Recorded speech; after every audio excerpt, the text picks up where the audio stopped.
is a Mets cheer. For all your Mets here, let's go.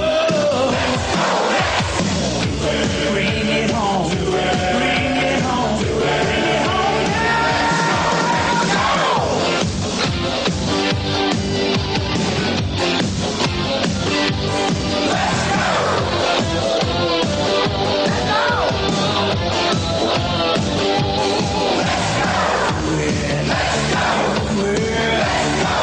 Make it happen. There's no stopping us now. We're gonna do it again. It's not a question of how. It's just a matter. It's just a matter. It's just a matter of when. Hello again, everybody. Joe Piscopo, Shea Stadium. The big story.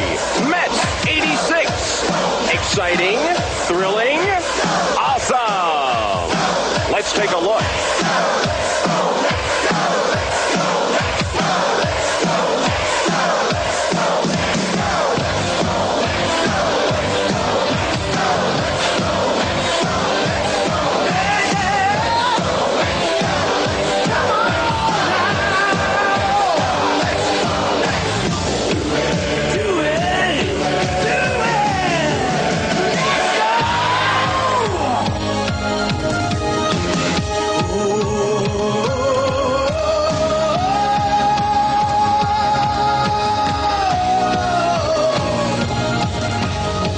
We got the teamwork to make the dream work.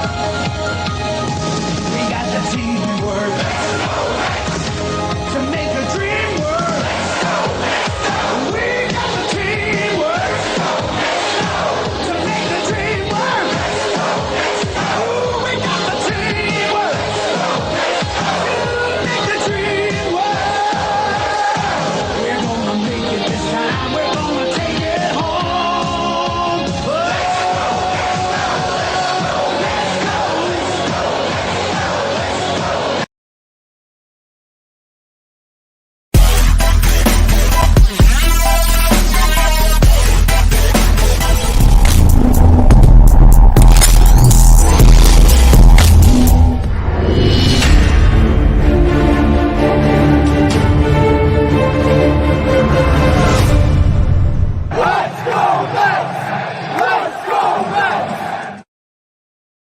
What's up, Met fans? Welcome back to Talking Mets Rob and another Mets Hot Stove Live right here on a Friday, January 27th. How is everybody doing today on this extension Friday? And here we are, guys, with the breaking news of about an hour or so ago, hour and a half, 2 hours ago. Jeff McNeil signs an extension with the New York Mets, 4 years, $50 million with a fifth-year team option that can take the total contract to $63.75 million. And that is music to every Mets fan's ears. A very simple poll, a very easy poll for everybody that is joining the stream today. Do you think it's a good deal, a fair deal for Jeff McNeil? I believe about nearly 100% should be saying yes. Nobody should dislike this deal.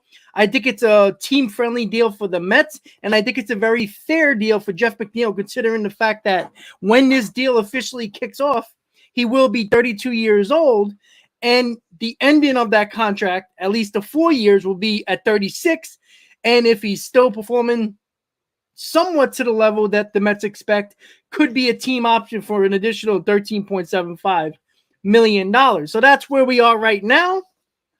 And once again, guys, don't forget to please hit on that like button so we can get the stream out to more people. It's been absolutely amazing what this channel has been doing, and I really do appreciate it. The views that I've been getting after live streams have been absolutely amazing, and there is nobody to thank but you guys, because that like button is tremendously important, and you guys have been doing a lot of it, and it's perfect, and I appreciate that. So we're going to break down the McNeil extension. What does this mean for other players that can possibly get an extension? And we know who that other person is, and that is Pete Alonso. We'll get into that in a second as well. I wanted to let you guys know that tomorrow as well, I will be doing another Mets Hot Stove Live. I will be doing a video tomorrow just to talk a little bit more about the Pete Alonso possible extension. I'm going to do a video about that so we can kind of understand what the Mets are trying to do here. The Mets are trying to put a core together that is together with a certain amount of players. You know, Nimmo just signed an 8-year deal. We know Lindor's deal is at the 9-year mark or 8-year mark. So he's going to be here a long time, just as much as Nimmo. I would not be shocked if Pete Alonso gets a similar deal, a amount of years, like around an 8-year deal that we'll be talking about in a little bit. And then McNeil, because of his age, obviously most likely 5 years because of his age. You know, there is a possibility that you can have your core of your team, position player wise, for at least the next 5 years together. And that's something that Met fans, let's be honest, there really hasn't been a core part of a team since Jose Reyes and David Wright. And that's what Pete Alonso, that's what Nimmo, that's what McNeil is, right?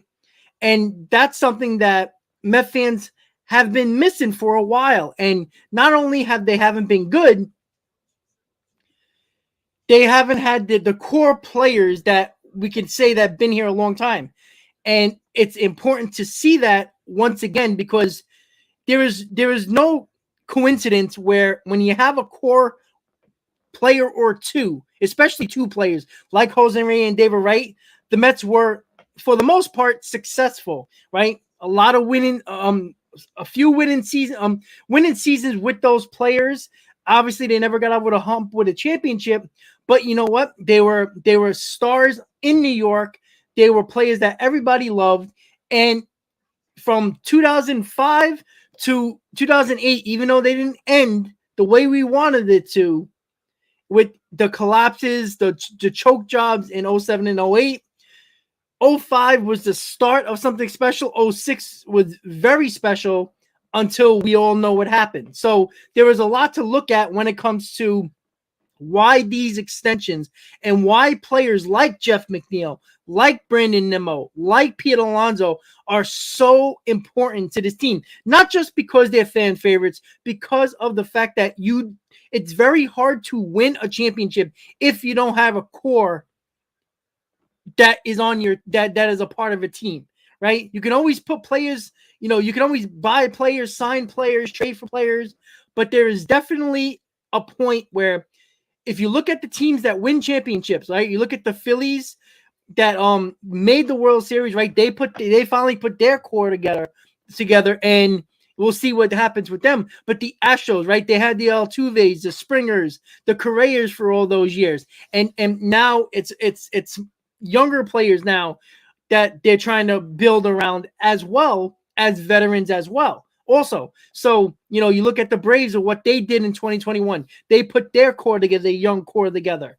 And even the Nationals, if you really look at it, they had a couple of young guys, and they also brought in a lot of veterans. So again, having this deal done shows that the Mets are serious to put a core 3, a core 4. I put Lindor into that mix only because that he has the longest term deal as a New York Met. And then it comes out, and then it goes to Nimmo. I think Pete Alonso is going to be the next one. And having those, the Mets will have actually a core 4, even though Lindor was a sign-in trade, basically. I do think the fact that the other 3 guys, I can pack them in together because they're going to be here a long time, is going to be extremely important for the Mets to try and win a championship. Because let's be honest, guys, 1986 is a long time ago. I wasn't even born yet. And you know what? I never seen a championship. I've seen 2 World Series appearances. I've seen a very limited division championship, division winners. I only seen, obviously, 2 National League championship teams. And a lot of it has been bad. And a lot of it has been losing seasons. And there comes a point in time when you have to look at the situation as a whole, especially for people who never seen a championship in their lifetime. Even if you haven't if you've seen championships in your lifetime and you were around in 69 or you were definitely around in 86, you have to realize that sooner or later you have to win a championship, or one, people are going to get fired, and two, the owner will get criticized eventually if a championship does not come to Queens. It's just very simple. I don't care how good of an owner, how much money you spend. I don't care if you're the nicest person in the world, you treat your fans well. If you don't win a championship, you will get criticized in this town. I don't care what your name is. And if you look at what fans have been doing to owners, Woody Johnson of the Jets, right? Even John Mara and Tisch, when the Giants were struggling all those years and had that stupid decision with Eli Manning, they got criticized and they won championships over the last, 15 years or so. And that's something that the Mets and, even the Yankees, right? The Yankees haven't won since 2009. Look, people want Steinbrenner to sell the team. Like James Dolan, who, if you listen to WFAN today, the Carton and Roberts had James Dolan on.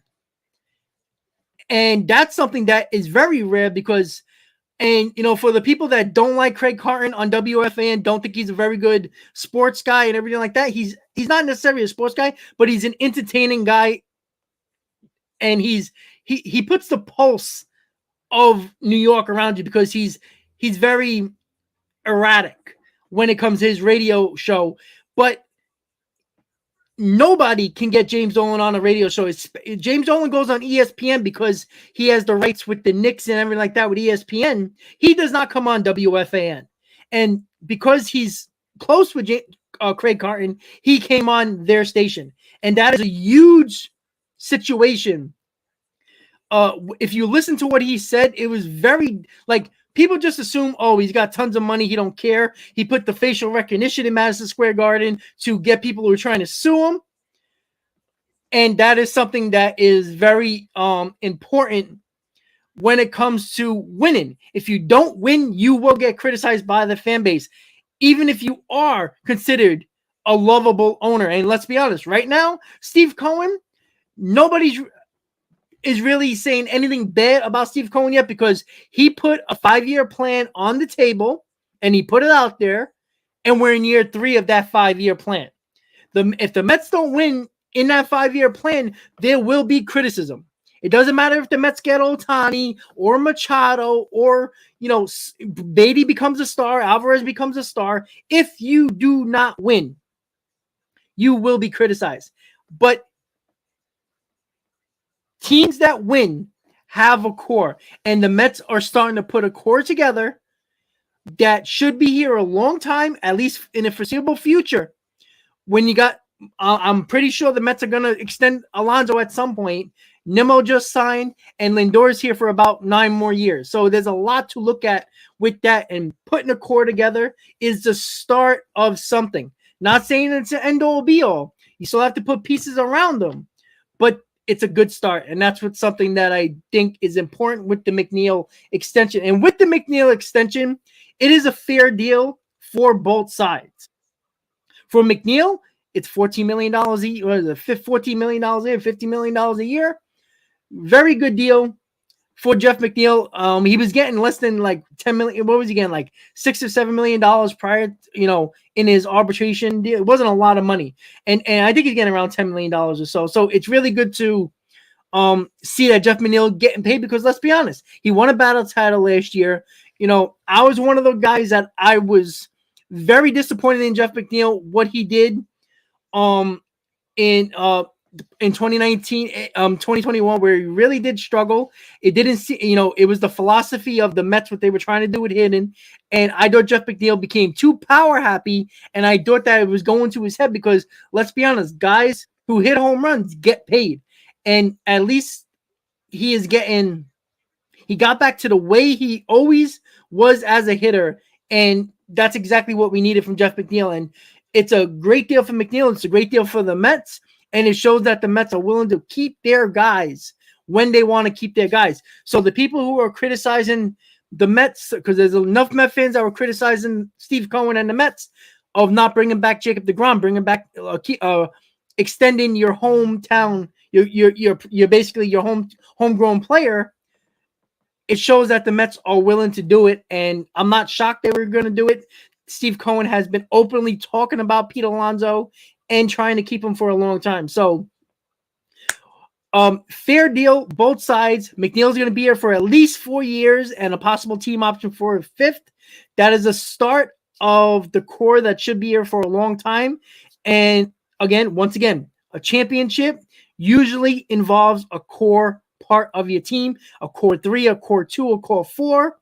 As we always talked about with the Yankees for many, many years, the core 4, and we know who those guys are. And it starts with that. Not saying there'll be a dynasty or anything like that. It's very hard to do what the Yankees did. It's very hard to have a dynasty. Like, that's almost impossible to do nowadays. And I do think that the most important thing now is the fact that we signed McNeil. McNeil's going to be here. We know Nimel's going to be here. We know Lindor's going to be here.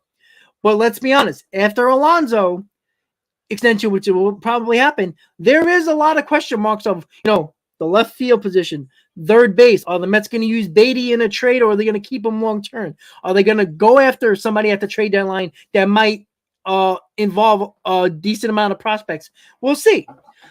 But it's definitely important that the core of the Mets are together for a long period of time.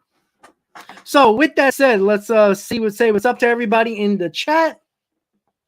We got, of course, Ken. We got Brian C. We got Joe. We got Sean, a member of Talking Mets with Rob. We got Brian C. says, Rob Salicata, you got my like. I like that. Listen, I listen to Salicata a lot. A lot of you guys know I work overnight, so Salicata is the one guy that I listen to a lot. Keith McPherson, unfortunately, I don't like him, but I listen to him because I'm at work, and it goes right into Salicata, obviously. Roberto, a member of Talking Mets and Rob. We have Moby, what's up? MB, I'm sorry, I missed your super chat. Thank you so much. Hey, Rob, what do you think about the signing power bats like Voit, Famil Reyes, Miguel Sano? They can hit upwards of 30 home runs. Yeah, but I don't think the Mets are going that route. The Mets are already shown you that they're going with what they have. And that is, if Ruff's still going to be on the team, it's going to be Ruff. It's going to be Vogelback. It's going to be Pham. And, if Beatty makes the team, he's in the mix as well. Nothing else has happened. The only thing that I see the Mets are doing, and thank you once again, MB, for the super chat. Let me just leave it up there so people know what we were talking about. The Mets already clearly stated that they're really not looking at any more bats. They already got their guy. Tommy Pham was their last bat of the offseason. It's just that simple. And the only thing I can see the Mets doing now is one more bullpen arm. Again, who the hell knows what's going on with Chafin and Britton, and we'll talk about that in the next topic. But it sees like a bullpen arm is probably the last piece that is going to be added to this roster.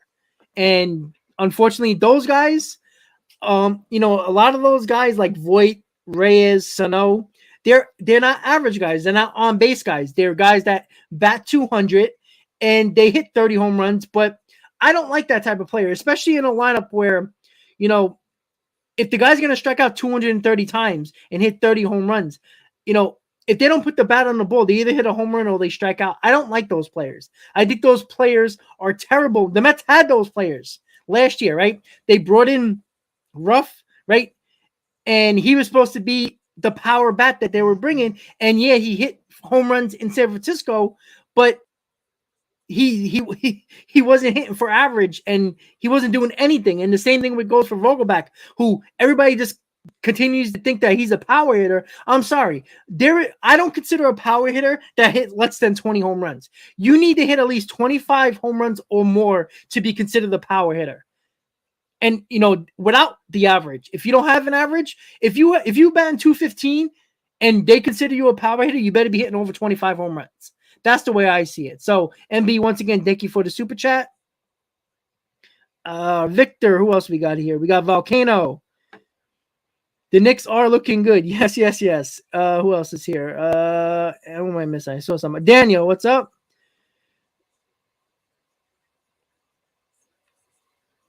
Who else we got?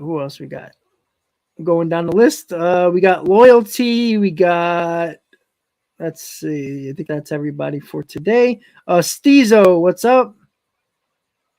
All right, guys. So there we go. Well, I think Brian C said the Yankees will win more games. Well, they better win more games because they're in a worse division and a worse league. So the Mets shouldn't have more wins than the Yankees, considering the fact that the National League is a freaking juggernaut. I mean, the American League teams have done absolutely nothing in free agency. All the free agents that were available, almost 95% of them went to the National League. So that's not shocking at all. Once again, right? That's just how it is. Dominic, how you doing? Yeah, Brian. See, exactly. Salicott is off for next. Yeah, he's going to what, Aruba, he said. 20th anniversary from, what was it, yesterday? So, yeah. Oh, today, actually.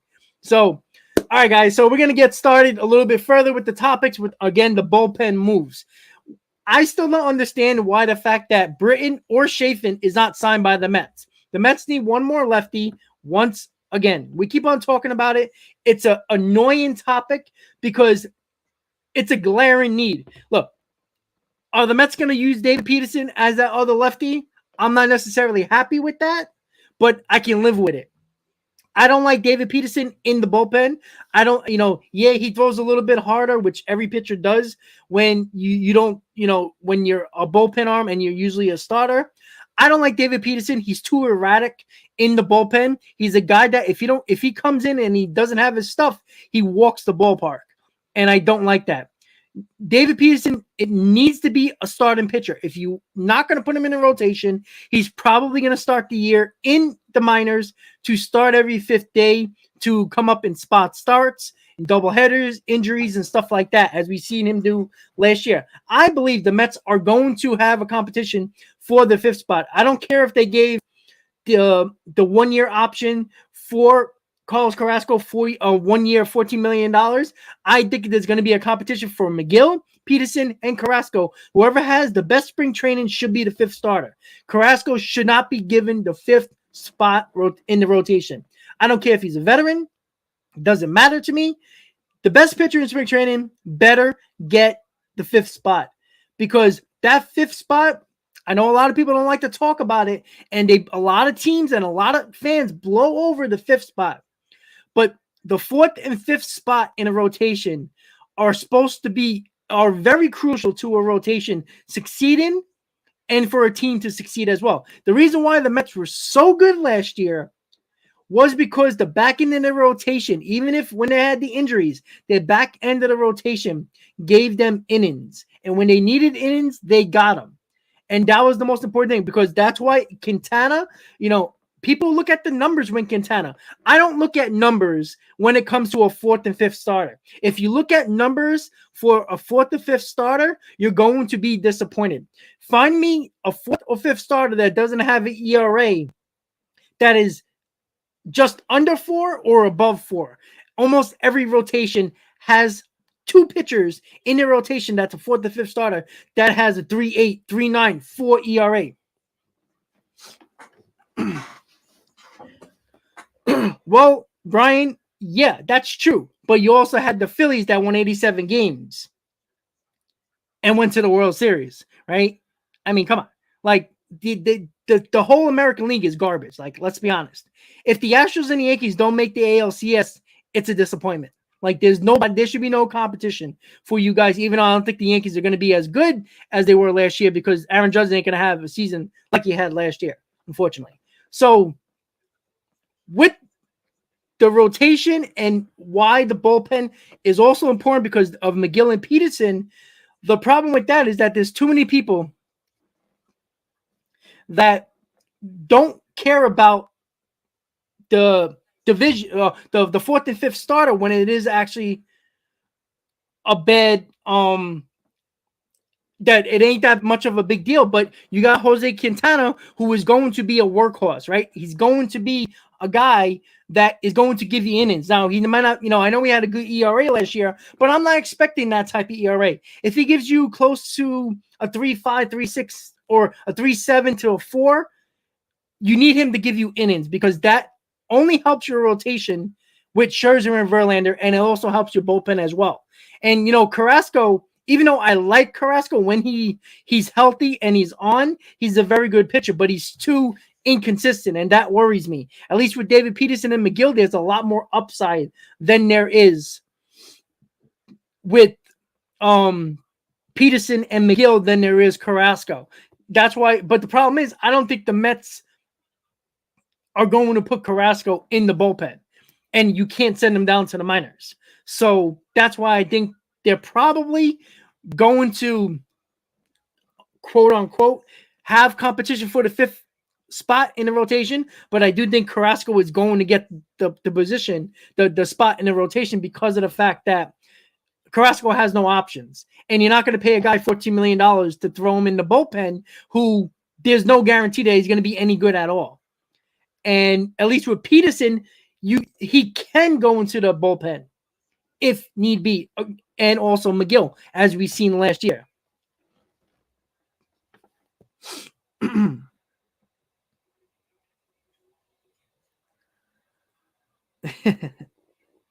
All right. So, once again, we'll see what the Mets are going to do. I think bullpen arm is probably the last piece that they're going to add on this roster. Don't look for another bat. Don't be looking for another bench piece. I doubt you're going to see any other moves position player-wise. But bullpen, I wouldn't be surprised if they add somebody else. Again, I don't understand why the Mets haven't signed either Britton or Chafin. It only makes sense.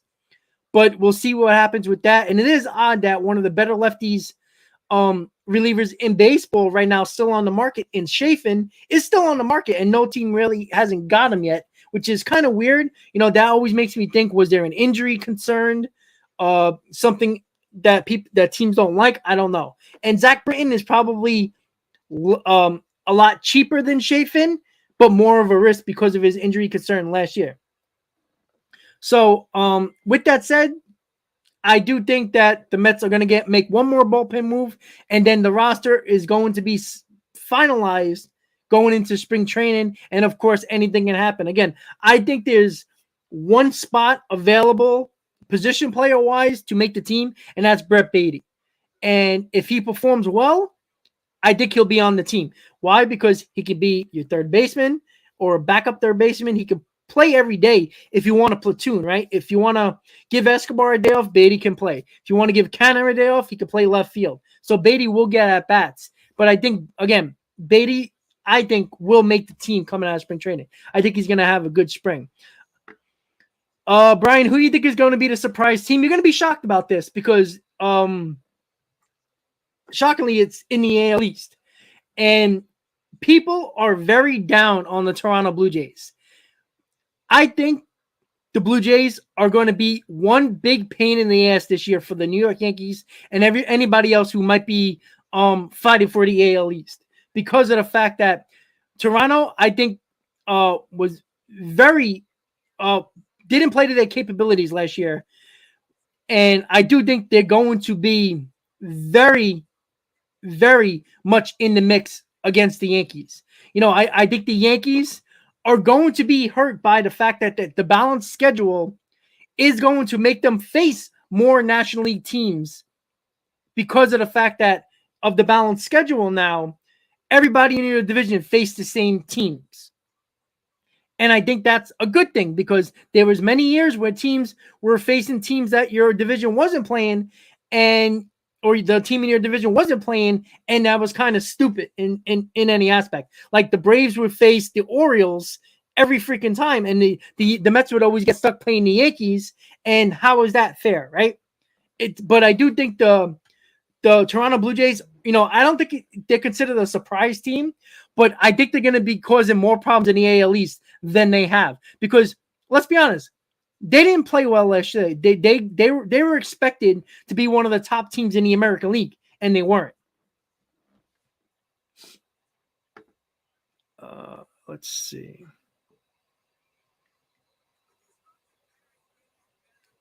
Yeah, exactly, Brian. Last year with the Blue Jays, they were favored. Like if you look at my picks in my division winners predictions last year, I had Toronto Blue Jays winning the division by like 2 games over the Yankees. I had to make Yankees making the playoffs as a wild card, but I thought the Blue Jays were going to be very good. They got Gausman.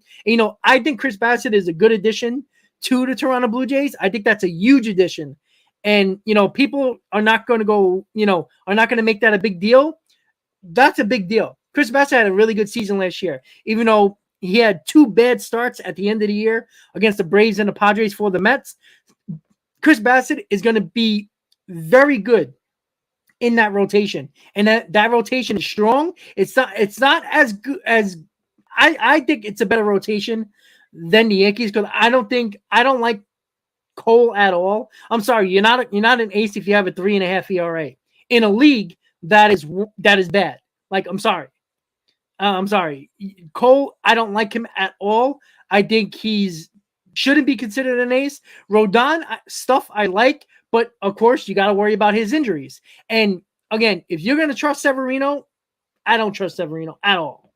So, and I don't think that, I think people are thinking that because of the Yankees pitching, how good it was last year, it's going to be as good this year. I don't think so.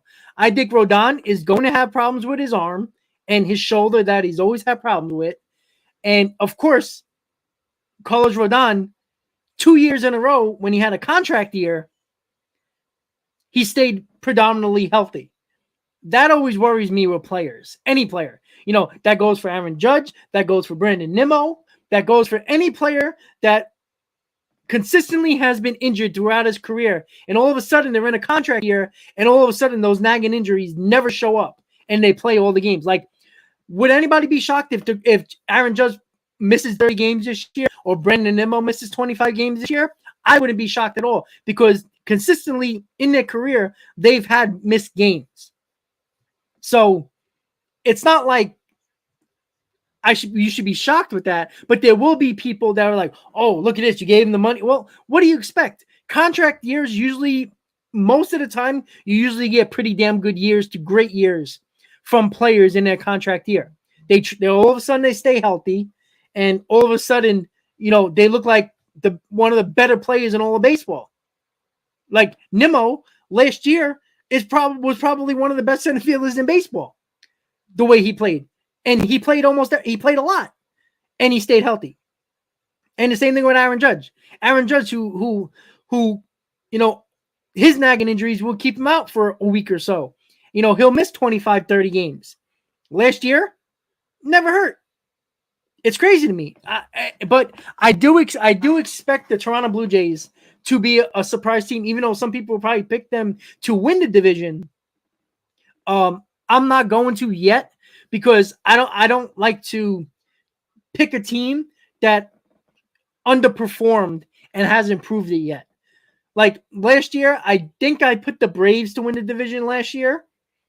I think to be a game, 1 game better or 2 games better than the Mets.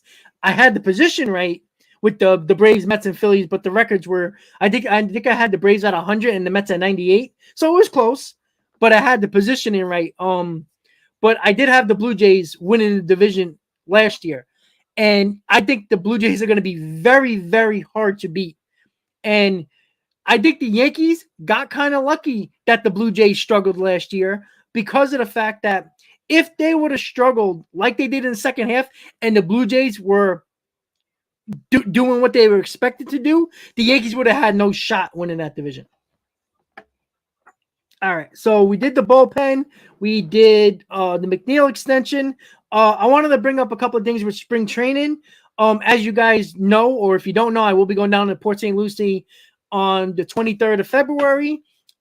Hayden, I'll be meeting up with Hayden. Hayden will be finishing school on the 23rd, and coming from the airport, I'll be picking him up from Stetson, where he goes to school, as you guys probably know.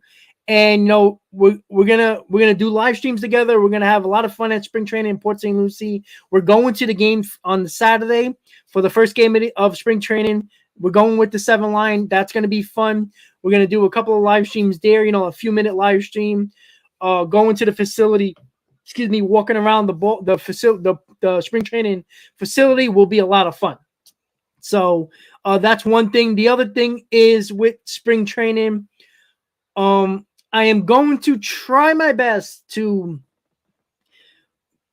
do a giveaway that has something to do with spring training, you know, like a spring training hat, like this one that was from 2021 last year, that was rudely interrupted by a stupid lockout.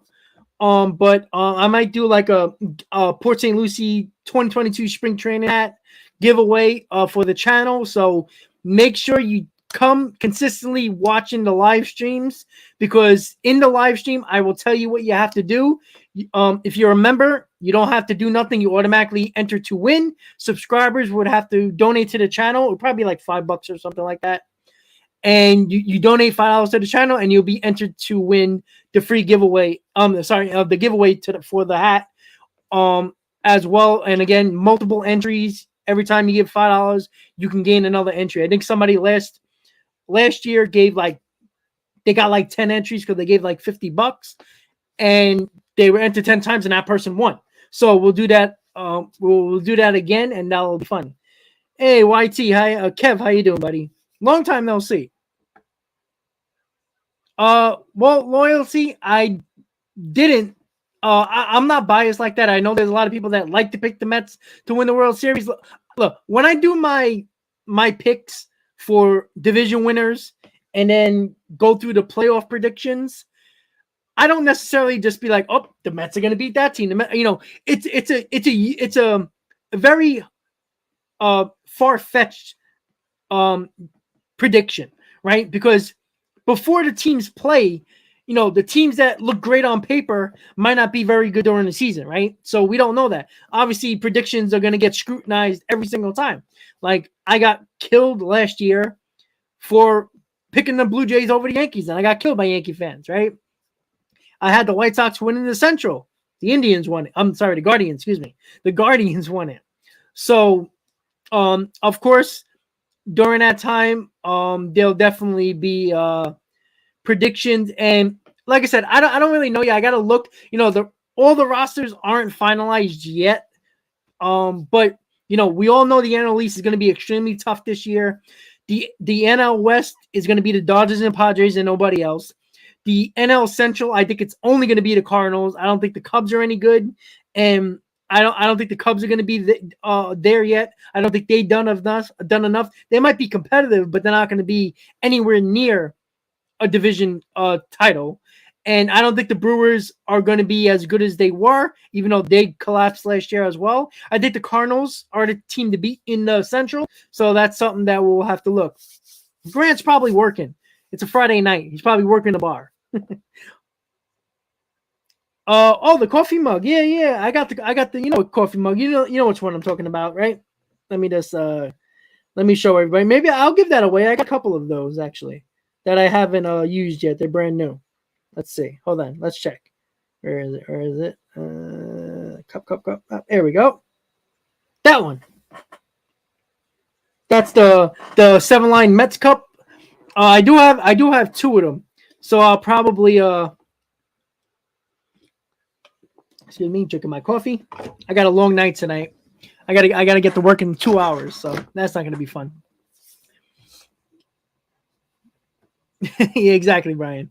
Again, I said Indians all my life, so it's hard to say Guardians. It's not easy. But yeah, definitely. I will be doing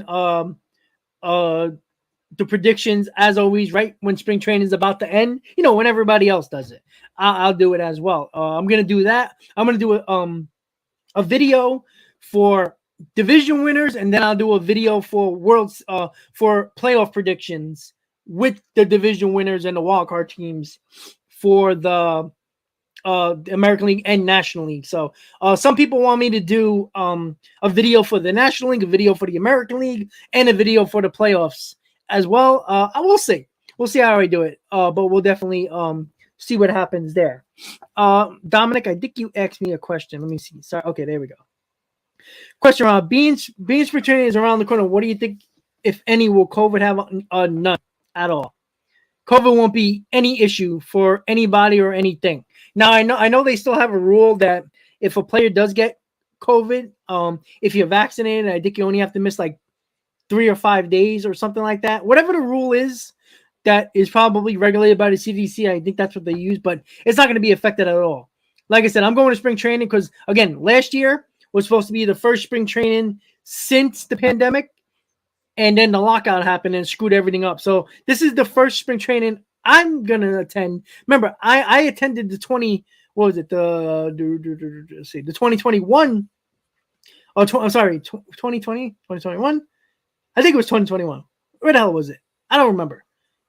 But I remember I was wearing a mask at the game at spring training, like it was 95 degrees, and I was wearing a mask in the ballpark outside. Like, that's no fun. But I do remember, like, there was a lot of restrictions. Oh, was it spring training? Yeah, it was around that. It was crazy. But I don't expect any restrictions. It is Florida. Again, Ken can tell you very easily about Florida and what's, it's basically it's free over there, right? That's how it is, right? It wasn't stupid lockdowns like they were in New York. Like, it was actually ridiculous. Like, we're still trying to find parking for all the outdoor dining that they have in New York, which is stupid. Brian, I did do a fantasy baseball league in 2021, and that became a huge problem because there was a lot of people because I totally forgot. Or was it 2020 and 2021? I forgot what year I did it, but I think it was 2021. I didn't renew the league, and a lot of people got pissed off at me, and it was a lot of the subscribers. I did it. Maybe I'll do it again, maybe not. We'll see. Again, there's only going to be a certain amount of people. Unless we do like a money league type of thing where, everybody's got to put in $10 and, you win a $200 pot or something like that. Maybe we'll do it that way. But I'll let you guys know for sure. Yes, Ken, I know. Robert, I don't think anybody should be expecting an extension with Alonso the rest of this offseason. I mean, maybe you'll hear conversations during spring training with Pete Alonso and an extension. But I don't think anything's going to get done until next offseason. Sorry, guys. So many people are texting me. Crazy. All right. Let's see. Loyalty about Michael Conforto. Rob, do you think? Let me change this stupid thing. Hold on, guys. I'm sorry. You guys probably couldn't even see that. All right, cool. There we go. All right, Rob, you think Michael Conforto will have a bounce back year with the Giants? Yeah, I think so. I think Michael Conforto is a good player. A lot of Met fans only looked at 2021 and were like, oh, look at this freaking guy in a contract here. He's terrible. Yet he was one of the most productive Mets other than Pete Alonso over the last couple of years when he was a Met. So that's something that you just have to, wonder why a lot of Met fans hate Michael Conforto for 1 year. When 2021, you can name about 5 guys that had terrible years. And yeah, Conforto was one of them, but Conforto has been one of the most consistent hitters in the Mets lineup for years. But it's definitely very interesting to think that a lot of people don't care for Michael Conforto. I think Conforto's going to have a good year.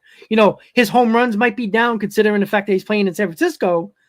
With the wind and the cool air and the big ballpark, his home runs will be down. But, when I see him hit 20 home runs, I think his average will be around his career average, like 260, 265. And I think he'll be right there. He'll get that, he got a 2-year deal. I don't know if it's an opt-out after the first year, but he'll have a good year. Ken says with Alonso, 8 years, 250. What does that come out to be? Let's see. 258, 31.25 million. Yeah, I think you can go there. I think it's going to be between 250 and 300, like in that range, depending on what you're going to give average annual value wise. Probably 8 or 9 year deal between 250 and 290 or something like that. I think it's going to be under 300, but definitely 250 or above. But definitely under 300 for sure. And again, I'll do my video probably tomorrow since work will be a very interesting night tonight, since I gotta be in 2 hours, which would be fun, I guess. But yeah, definitely Pete Alonso, I think it's gonna be anywhere between 250 and definitely under 300, in my opinion, with that. So that's where we are with that. So it's like the calm before the storm, right? It's the NFC AFC NFC AFC championship game sat on Sunday. Once you get into the early February, after this week, we don't have no football the following week. It's like a dead period in sports. Obviously hockey and basketball and stuff like that. If you're a fan of those sports, it gets a little slow until pitches and catches report, and then everything starts going again. Ken, I bet you live very close to a Costco. So that's where we are right now, right here, when it comes to spring training coming up, a dead period in sports after this weekend, where you get the week off before the Super Bowl. Everybody has fun with that. And again, I'm hoping it's like Cincinnati and the Niners. That would be a good game to see. Going back to like the 80s, early 90s, late 80s, when those two teams met. I forgot what year it was. I know it was Boomer Esiason that year when he lost to Montana. But Ken, San Francisco, Philly, who's winning? Well, I think Philadelphia is going to win, but I want the Niners to win. I think the Niners, I think the 49ers got exposed offensively against the Cowboys. You got to remember, everybody went crazy about Purdy. Purdy's done great things, but if the Cowboys had a competent quarterback who wasn't a disaster, they would have easily won that game. San Francisco didn't impress me at all. Like, if you watch, I don't know if you guys with the football, you can watch the bird's eye view of the game where you can see every player on the field. It's like a above camera that you can see the entire game. That's what a lot of the analysts watch after so they can analyze the game and stuff like that. I actually pay I think $20 a month for it's like NFL Access something. I forgot what it's called. I'll let you guys know. But you see the bird's eye view of the game. And Dak Prescott, I swear to God, it must have been on, I would say, about 85% of his passing plays. There was an open wide receiver that he did not throw to. It was that crazy that if he would have thrown two of those 15, 16 balls where there was open receivers, he would have had easy touchdowns. The game would have not been close. And that's something that's annoying. And I think Philly's going to win because I think Philly defense is going to stop Purdy. Because I think the Niners defense is very good, but their cornerbacks are terrible. I'm breaking down football here on the baseball channel. I love it. Well, I want the Bengals to win. The Bengals never won a championship in their history. Every other team that's still in the playoffs have. So I want to see the Bengals win. I'm putting down a nice big old a football parlay on Sunday for sure. Well, you know what? There was some rumblings that the Cowboys are going to go after Tom Brady, and I'm like, oh no, God, please.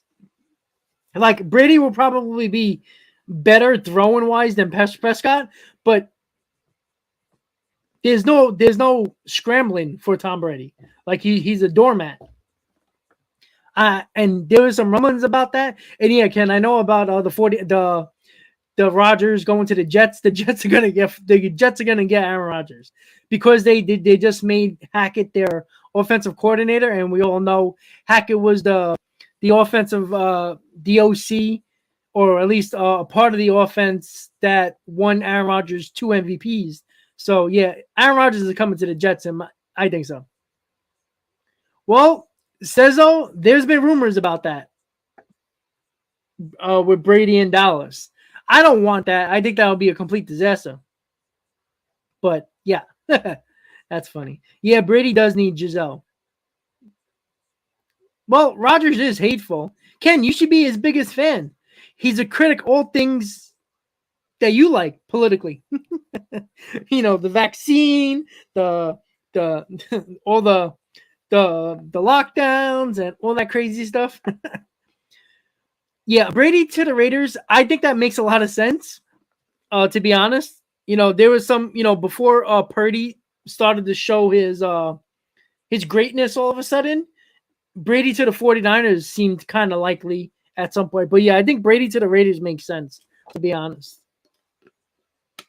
Baseball kid, diehard Giants fan.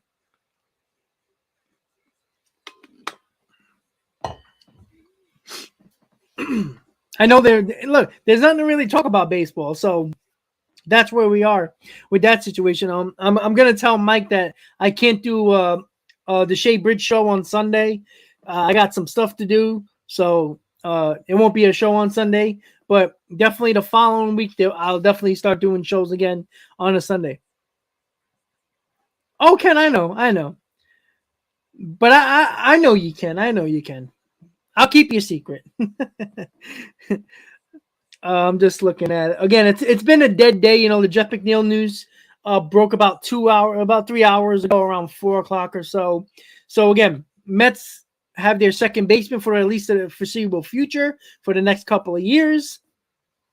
And like I said, we thought this offseason was crazy. Next offseason is going to be completely insane.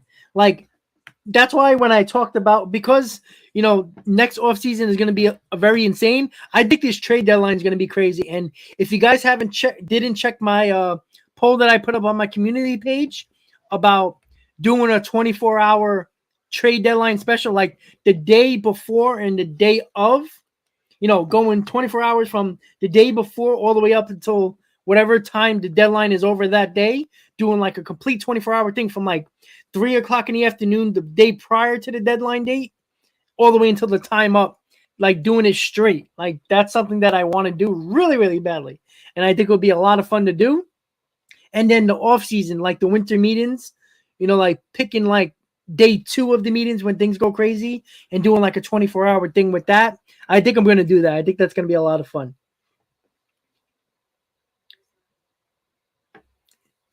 Well, Dominic, there's not really to talk about with the Mets anymore, except Jeff Like, if there was no Jeff McNeil news, there's not a lot to talk about. That's why, there's, Ken, talks to me a lot. Joe talks to me a lot. There's a lot of times they're asking me, why aren't I doing a stream? Well, there's really nothing to talk about. There's not a lot to talk about. Around for the next week or two, there's really not a lot to talk about unless the Mets sign a bullpen arm. So, doing a stream every day, it's nice to talk to you guys every day, but like, there's nothing to talk about. And, that's why the hot stove has been like an hour long, barely, because of that. So, and that's why the Shea Bridge show, last week it was the Cowboy game, so I went to a watch party. This week I got to do something. So, like, it's not a necessity to do the show if there's really nothing to talk about. Yeah, Sunday would have been talking about McNeil and everything like that, but I got some stuff to do that I got to take care of. I can't do it. So, but, like I said, once pitches and catches come around, there will be streams every day, every single day. We're going to break down everything. Whatever they talk about at spring training, baseball night in New York, everything, we're going to find that out for sure. Yeah, exactly, says Ohtani, Machado. It's going to be insane. The Mets are going to have a lot of free agents once again. Escobar's off the table. Canna's off the table. There's a couple, Carrasco's going to be gone. There's a possibility that Scherzer might opt out, which I don't think he will. But, Scherzer will be on his last year of his deal. Verlander will be in his last year of his deal. So, we're going to be talking about Senga and his year that he had. Was Quintana a good move over Bassett? And there's going to be a lot to talk about. Derek Carr, I don't like. And there was a stat about Derek Carr, actually, that he has not won a game where the starting temperature of a game was either 37 degrees or lower. He's never won a game 37 degrees or lower. So, Hakeem the Dream. McNeil is a better player than Lindor. No, he's not. Not even close. Sorry. I like McNeil a lot, but you know, McNeil is a nice player and he's crucial to a team that needs a player like that, but he's not better than Lindor. I'm sorry. He's not. Now, Lindor is overpaid. We all know that. But you know what? It'll show that Aaron Judge is overpaid. Pete Alonso will be overpaid. Everybody's overpaid, right? Xander Bogaerts is overpaid. Trey Turner is overpaid. If the Mets would have got Correa, he would have been overpaid. Everybody's overpaid. Nimmo's overpaid. Dominic, I appreciate it, buddy. Thank you. Yeah, so there's, Lindor had an excellent year last year. 25 home runs, over 100 RBIs. Really good year for Lindor. Do I expect that again for him? I don't know. It depends on how it works behind him. I think everything relates to that. Like, Alonso had a really good year. It's not surprising that Lindor did, right? Even in 2021, Lindor had a bad year. But look at Alonso. He had not Alonso type of year. It was his worst year of his career, minus the pandemic year that doesn't count for me. So, if Alonso has a good year, there's a pretty good chance that Lindor has a good year because of the fact if Alonso's having a really good year, pitchers are not going to want to face Pete Alonso, so they're going to go after Lindor. Lindor is going to see a lot of pitchers. That's why it was so crucial last year, and it's really amazing how well Pete Alonso performed because of the fact he had nobody protecting him behind him. Just imagine if whoever it was, Escobar, Vogelback, whoever it was behind him in the fifth spot, if they would have performed to their level, to the back of their baseball cards, Escobar would have been a 25 home run guy, 85 RBIs, which he was his whole career. If he had that type of year, Pete Alonso would have had an even better year. And that's something that is, I think, hurt the Mets tremendously down the stretch. And I do think that there was a lot of things that, if a player has a bad year, look at the player that is either hitting behind him or the lineup as a whole. Right? It's not a coincidence that Nimmo had his best year of his career with Starlin Marte behind him. And that's why, once again, we've been complaining about another bat in this lineup. And that's why Correa, when the Mets were thought to get Correa, people were excited about that because that was the bat you could have used behind Pete Alonso. We're hoping now that either Escobar or Vogelback or whoever is batting behind him have a good year. Because if you got Lindor, Alonso, and whoever's the fifth batter behind him performing well, there's a pretty good expectation that the Mets are going to have a good year, right? Nimmo had a career year last year, but it's not shocking that his best year of his career, besides staying healthy, he had Marte, who pitchers did not want to pitch to. And Nimmo got a lot of balls to hit. And that helped him in his contract year. There was a reason why 6 through 8 or 7 through 9 in the Mets lineup last year, even 6 through 9, was terrible last year, minus McNeil. Because when you have people that don't do well, the person batting in front of them is not going to see pitches to hit. And that's why the bottom of the order was absolutely terrible. And it only makes sense. Well, Hakeem, again, that's okay. Ken, with Marte, his hand is fully healed, but he also had core surgery in the offseason, which was, like sports hernia and all that. He had that, I think, like a month and a half ago. And, that's why there was a report with Marte that he could be going into spring training 100% healthy, or he's still going through the rehab process going into spring training. There's still like some question about that. Hakeem, McNeil and Alonso are the heart of the team. Well, yeah, obviously. But Lindor, see, you're going over Nimmo and Lindor based on the contract. If you look at anybody, like, who really deserves a used contract? that these guys have getting. Like Trey Turner deserves it. No, he's going to be overpaid. Xander Bogaerts overpaid. Everybody's overpaid. So if you're only going to look at contracts, then you're wasting your time, Hakeem. You have to look at the player as a whole. You don't look at it as a player that, the player is what he is. That's it.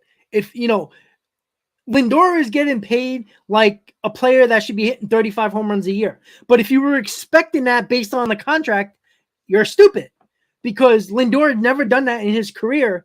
And if you're expecting that, then you don't understand the game of baseball. And not just saying you, Hakeem, I'm just saying in general, is the fact that you have to understand that the player, now the market sets the value for the player.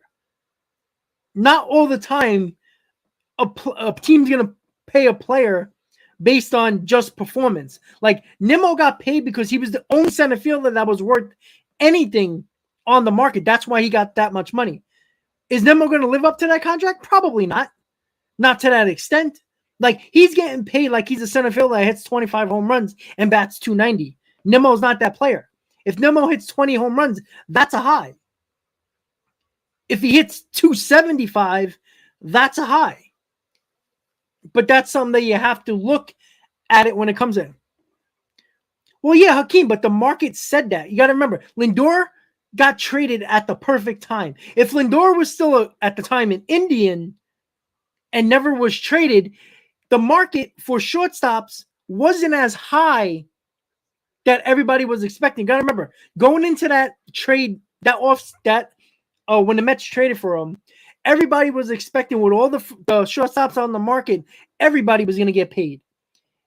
The Mets market value at the time for Lindor was what they paid him. And the problem was the market became very low because teams weren't willing to do that in that next offseason. So the Mets couldn't predict how that next offseason was going to go. So if the Mets did sign Lindor to an extension after the trade, people would have killed the Mets. Obviously, foresighting, you're going to be like, well, of course they shouldn't have paid Lindor that. But you know what? You're going to complain, like you're just saying, oh, the Mets must re-sign Pete Alonso. Pete Alonso is going to be overpaid. The reason why you're not going to say that, Hakeem, is because clearly you like Pete Alonso a lot. And that's the whole point. You got to take your personal preference, your personal like of a player away from it and look at the player. Don't look at the number. Well, Hakeem, you just said it, fully healthy. Correa, for the most part, has been healthy, but Correa hasn't put up better numbers than Lindor ever in his career. So, no, you're wrong. Correa is not better. Now, you might think he is, but if you look at his numbers throughout his career, it's not better than Lindor. Lindor has a way better offensive career than Correa. Just that Correa has been on better teams as well. Yeah, Teddy, I don't think with McNeil, put it this way. 1 through 4 is going to be exactly the same as last year. Nimmo, Marte, Lindor, Alonso. As long as health remains. So, Stezo, if we're going to talk about WAR, listen, if you can't watch with your eye test if a player is good or not, when people start using WAR and WRC plus and all these other stupid analytical stuff that people behind a desk that never play baseball made up, it's stupid, all right? Because when you bring up WAR, when you bring up WRC plus and all that other nonsense that is irrelevant to baseball, I'm sorry. If you can't watch a player and see if he's a good player and helps your team, then it's pointless. Wins above replacements is a stupid stat. It's such a overrated stat. It's ridiculous. It really is. Is Lindor better than Reyes? Yes. Let's be honest, guys. Reyes had about a 5-year career with the Mets. That was really good. Like, what did he do when he left Miami? Nothing. Lindor is a better. See, again, Hakeem, again, we can already tell your preference. You don't like Lindor. You like Alonso. When Alonso gets an 8-year, $275 million deal, you're going to say that's a great deal for the Mets. That's their core. But guess what? Alonso is going to be overpaid. I can guarantee it. Because year 5 of that deal, when he doesn't hit that many home runs and he's getting older, it's going to look like a bad deal. The Lindor, the Judge, the Bogarts, the Turner, all those deals are going to be a disaster. But yeah, Teddy, with the lineup, 1 through 4 is going to be what it was last year in regards to health. If everybody's healthy, you're going to have Nimmo, you're going to have Marte, you're going to have Lindor, you're going to have Alonso. 5 through 9 is going to be interesting. You know, it depends. Who's going to be a DH? Is Pham going to be your everyday DH? Is Vogelback going to be the DH? Is Pham going to hit against lefties? Is Vogelback going to hit against righties? We don't know. But 5 through 9 is going to be very interesting. Now, if you don't trust any of those guys, is Escobar going to be the 5th spot? In my opinion, I think you have to put McNeil behind Alonso to start the season because I trust McNeil more with the bat than anybody else at this point behind Pete Alonso. And if you put McNeil 5th, it stretches out the lineup because if Escobar is the player that everybody thought he was going to be, him batting 6th, and then he got Canna, and then you got Navarez. That's something that you can actually say, all right, that lineup extends. You know, again, exactly. Beatty is another option, right? We don't know. If he makes the team, Beatty could be I think if Beatty makes the team, he's playing almost every day, right? You're going to give Canna a day off. You're going to give Escobar a day off. I guarantee you Beatty will play about 5 days a week easily by just giving days off. And you know what? If Escobar is off not playing third base that day, you want to put him as your DH. That's why Correa, I thought, was so important to get because of the fact Escobar could have been your everyday DH because he's a switch hitter. The lineup is good. Is it potent? Nah, not really. But again, you know, I think it was it Sean, one of the members of the channel. I think it was either Sean or Christian. One of those guys checked when I kept on saying, you know, people keep on talking about the Mets offense is the lineup is not good, but yet they were top 5 in runs scored almost the entire year. I think at their peak, they were 4.73 runs per game. That was 5th in the league for almost the entire year. In late August into September, it went down the full run. The Mets score runs. The problem was when Marte went down and Escobar was basically the only one hit. You know, Lindor started to struggle a little bit. Alonso started to struggle. I think because they didn't get no days off. I think that hurt them a little bit. But they struggled offensively. You know, people forget that Marte was one of the key components to this lineup being so potent in basically 85% of the year. You know, it's not a coincidence that Marte goes down and the middle of that lineup was all over the place after that. So, but the Mets lineup, look, power-wise, you know, people look at the lineups of the Phillies and the Braves. Oh, they're much better. Well, what are you considering much better? Why? Because they hit more home runs, right? Fine. But I can also tell you that the Phillies and the Braves have about 150 to 185 more strikeouts in their lineup than the Mets. The Mets were so good last year because they put the bat on the ball. If you watch a lot of the games, especially the first half of the season, the Mets put the bat on the ball and made the teams make the play. And a lot of the times they didn't do it. And, you know, as much as Philly, you know, they had a lot of defensive issues. You know, their outfield is still not very good defensively. I don't think their rotation got as much better, but let's be honest. The Mets lineup is a lot better than people are giving it credit for. People don't want to give them credit because they look at the lineups of the Braves and the Phillies, which, let's be honest, the Braves and the Phillies lineup is very similar to last year, except for, obviously, Turner, which is nice, but Turner strikes out nearly 200 times every year, even though he's a really good offensive player, or all-around player for that matter, right?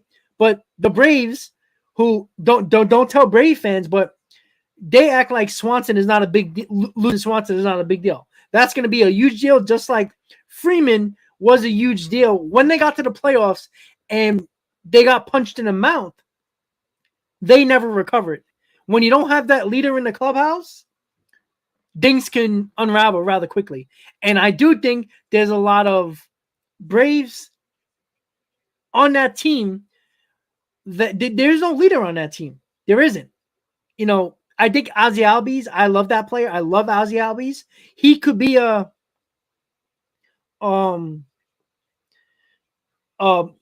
leader on that team, and I do think it hurt them last year. But who's going to be the leader, right? Acuna? No, he's a selfish player. He don't care. You know, he cares about his stats and he wants to win, yeah, but he's not a leader, right? Because if he was the leader, he would have took that team, I think, to the World Series last year, right? But, you know, Swanson, who was one of those guys, a part of that World Championship team, is gone now. And you've seen, I think the Braves are going to have some problems this year. You know, would anybody be shocked I don't think anybody would be shocked if any team in the NL East ended up third, to be honest with you, because anything can happen.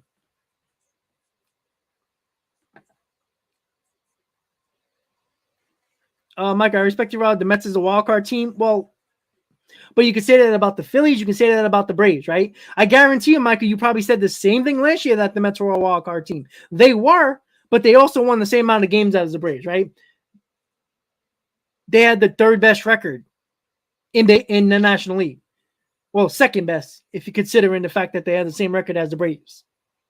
You know, too many people, you know, with the Phillies lineup on paper and the Braves lineup on paper were better than the Mets lineup, but yet the Mets scored more runs per game than both of those lineups. So, you know, what do you consider that, right?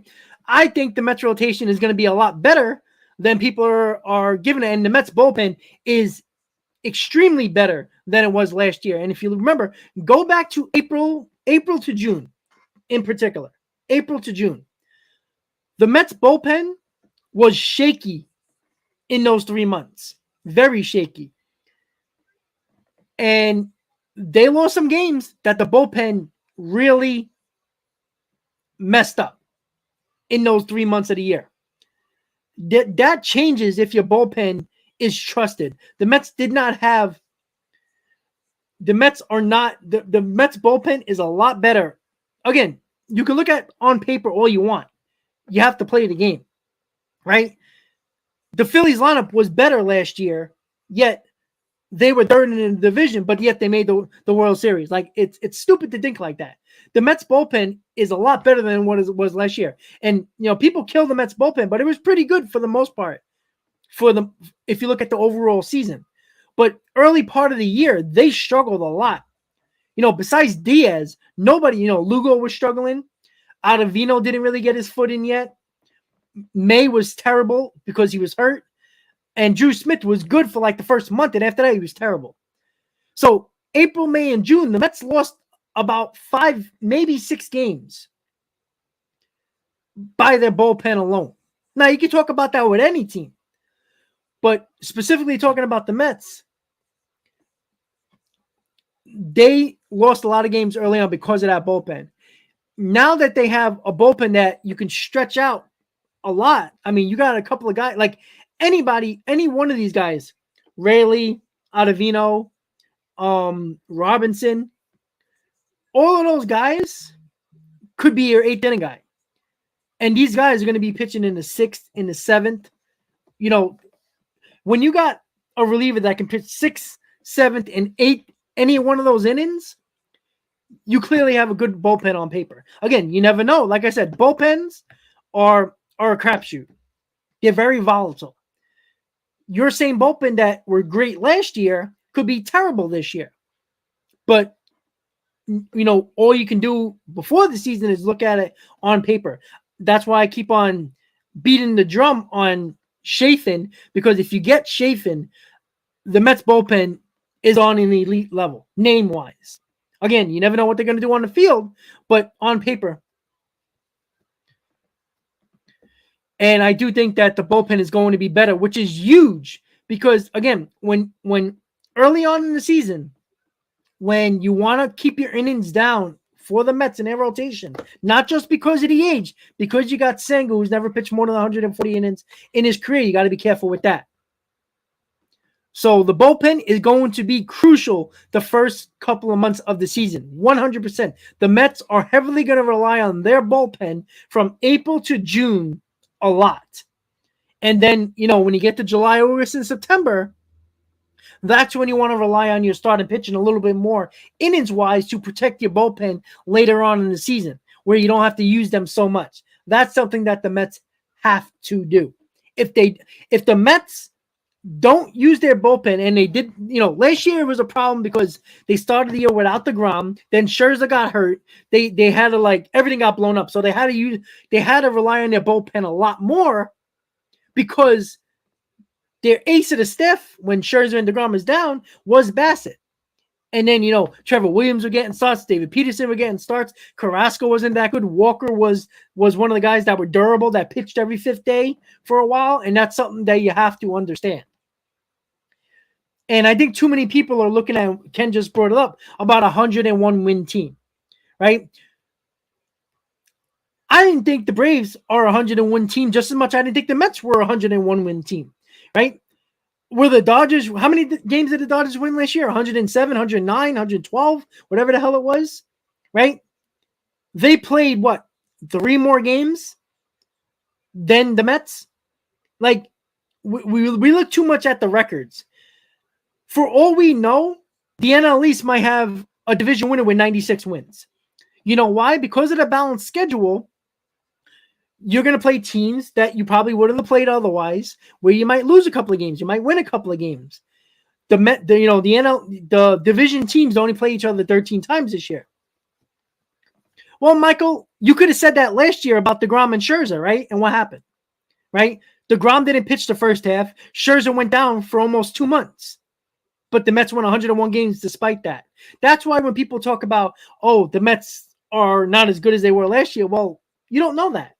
Because if Scherzer and Verlander remain healthy, and I do think Verlander is going to pitch a lot more than DeGrom did last year, that's a huge step up. Because remember, people forget the Mets won 101 games with Scherzer and DeGrom out a total of 12 weeks. Altogether, about it's a little more than that, but I put it around 12 weeks. So 12 weeks out of the season, they didn't have their top 2 pitchers in their rotation. That's exactly why people, if you hear anybody, including you, Michael, that talk about the Mets negatively, they don't bring up at all that Scherzer missed 6.5 weeks and DeGrom missed a half a season. If those guys would have pitched 1 month more of the season, the Mets would have had 105, 106 wins, easily winning the NL East. Probably. So people forget about that, right? People love to bring up the Harper injury with Philly. People love to bring up the injuries that the Braves had, but nobody talks about the pitching staff that was completely in shambles for basically almost the entire first half. But nobody wants to bring that up. Be consistent. If you're going to criticize or, make excuses for the Braves and Phillies that injuries, the Mets did too. When the Mets went into Philly, and Trevor Williams was on the mound. And did everybody forget about the West Coast trip when the Mets had no Scherzer and no DeGrom? And they had a 500 record going on a strong, a very hard West Coast trip with no Scherzer and no DeGrom. And by the way, Lindor was hurt as well. Well, yeah, Michael, but we're giving too much credit to a Brave team that won the championship in 2021, won more games in 2022, but underperformed, right?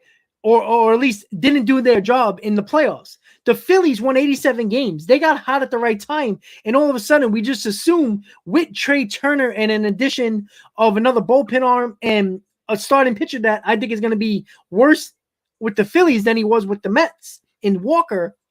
We just assume they're going to have 13 more wins to have a 99 win season. But you can talk about any team.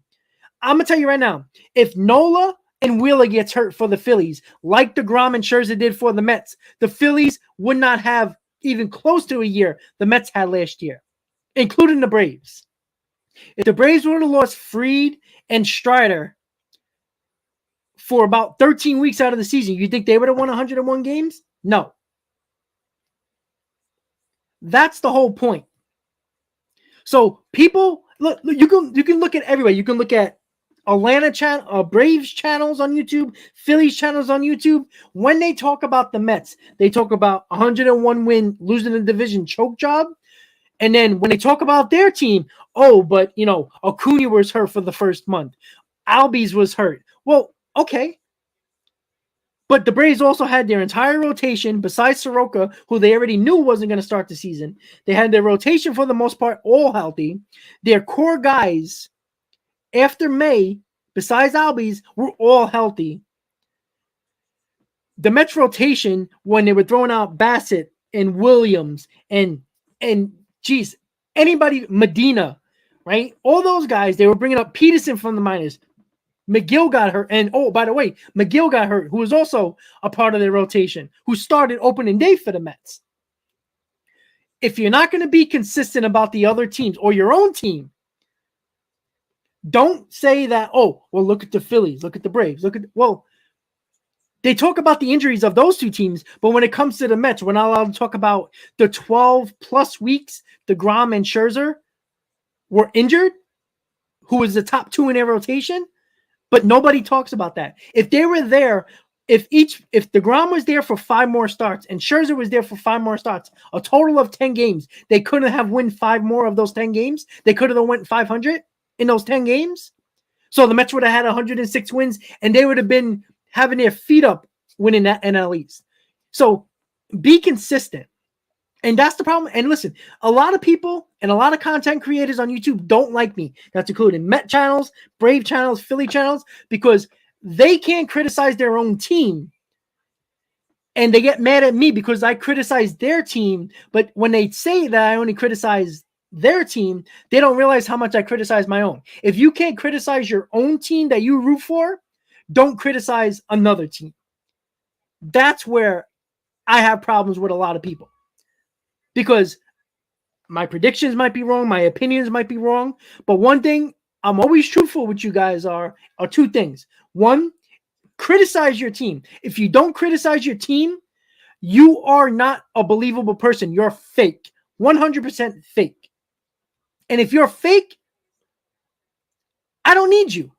And I don't want you a part of this channel. And if you want to be fake on your channel or any other channel that root for another team or not, have fun. And there's a couple of guys that do a great job, that criticize their own team, criticize others. And I'm not just talking about Mets channel, I'm talking about other channels as well. There's a Brave channel that I watch and I like their content. The same thing with a Phillies fan that I like their content. The Blue Jays channels that I like. There's other channels. There's even a Yankee channel that I like. If you don't criticize your own team, because too many people don't criticize their own team. And then, because every day it can't be sunshines and rainbows. And if that's the case, then I consider you a fake fan. You're a fan that either just wants views, just wants looks, or shares or likes or anything like that. I'm sorry. I'm coming on here. I'm talking to you as a person that criticizes the Mets more often than giving them credit, because a team that hasn't won a championship since '86 shouldn't get a lot of credit every single time they do something well. All right. The Mets are going to have the biggest payroll in baseball. They better be good, because this channel will completely destroy them. I will destroy the players. I will destroy the owner. I guarantee you, I'm the only channel, Mets channel, that criticized Steve Cohen about the Correa situation. Why? Not because he went after him, because there's 2 things that Cohen did wrong. Number 1, what did he say when he took over the team? He's not gonna jump in and step over anybody's feet He's going to hire the right people for the job and let them do their job. He completely did the complete opposite, went overnight in Hawaii to agree to terms with Carlos Correa when his front office didn't even know about it. And when that wasn't even the worst part. The worst part was he came out and spoke about the player, and that was the missing piece that they were needed. That was his quote before they officially signed him. That was a problem. And then when the deal didn't get done, everybody all of a sudden, oh, Correa is going to be bad. He's hurt. He's used goods. No. Criticize Steve Cohen. He screwed up. Now, he might have made the right decision in not signing Correa, and it might be a bad deal. But guess what?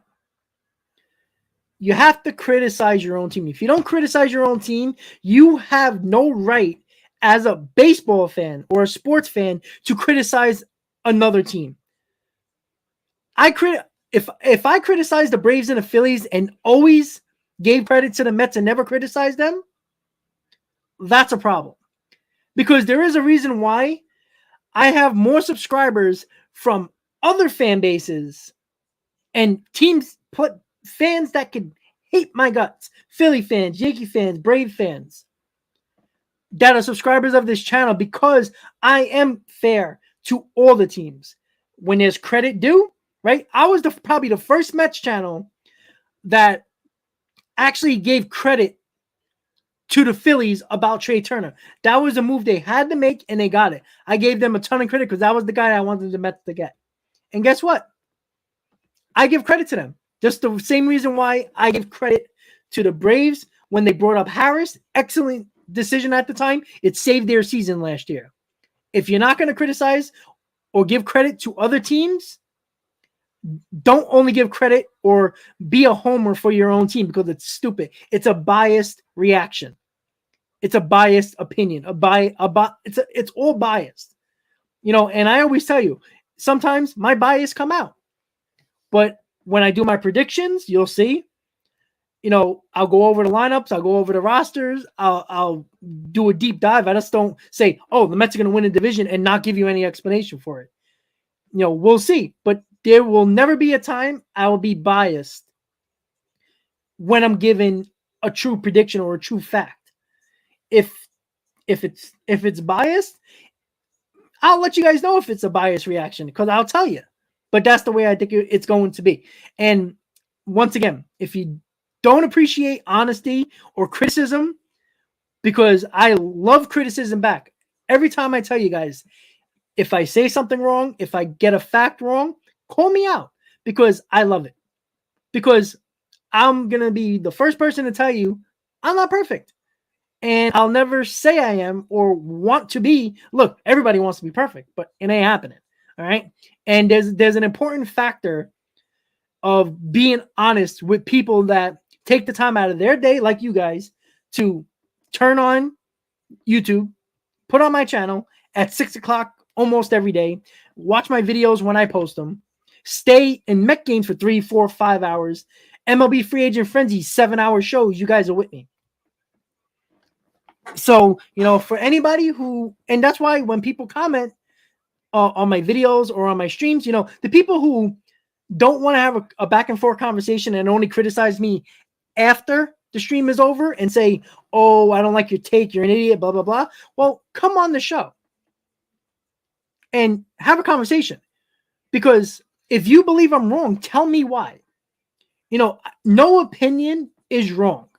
Let me get that out there. No opinion is wrong. Just because you might not agree with me or I don't agree with you does not mean that an opinion that it's a fact or a non-fact. The point is, it's your opinion. That's it. That's all it is. I never say, if you tell me Pete Alonso, like I forgot who it was in the chat, but they said Lindor is overrated. Okay, that's your opinion. That doesn't mean you're right. And even if I say Lindor is not overrated, that doesn't mean I'm right. But when you say a guy is overrated, what are you going by? You going by just his stats, or you going by the contract he got with his stats?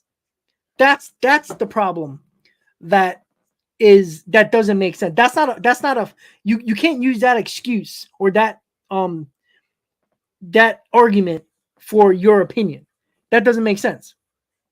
So I truly think that if you're honest with everybody and you admit that you're wrong, like, listen, I got destroyed on this channel when Jeff McNeil had a good year last year.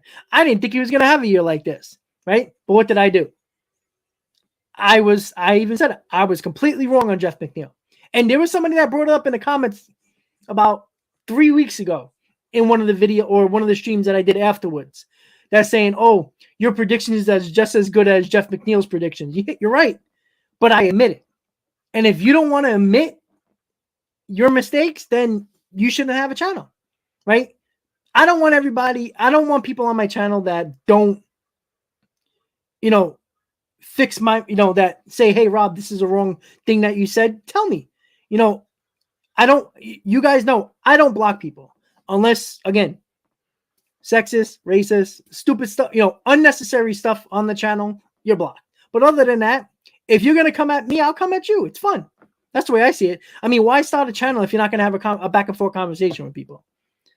Dominic, thank you. All right, guys. So let's call it a day. So with that said, we started the stream with Jeff McNeil extension, 4 years, $50 million with a fifth-year team option that can go all the way up to $63.75 million over 5 years. So that is a team option. The deal will start next year at the age of 32 for Jeff McNeil. So the deal would end at 36 if they don't pick up the team option, and 37 if they do. So you got McNeil, you got Lindor, you got Nimmo for at least 4 years, possibly 5 years, and it combined together. And of course, Pete Alonso, which everybody believes that he's going to get extended at some point. So the Mets will have their core four going forward. So once again, guys, with that said, thank you for tuning in to Mets Hot Stove Live. I appreciate everybody who tunes in every single freaking time. I will see you guys tomorrow. I will be doing a video about Pete Alonso and why this extension for McNeil could be very good signs for Pete Alonso and the Mets going forward. And of course, Mets Hot Stove Live, 6 o'clock tomorrow night. Once again, guys, everybody have a great night. Let's go, Mets. See you next time, guys.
You'll find a Mets fan. Let's go.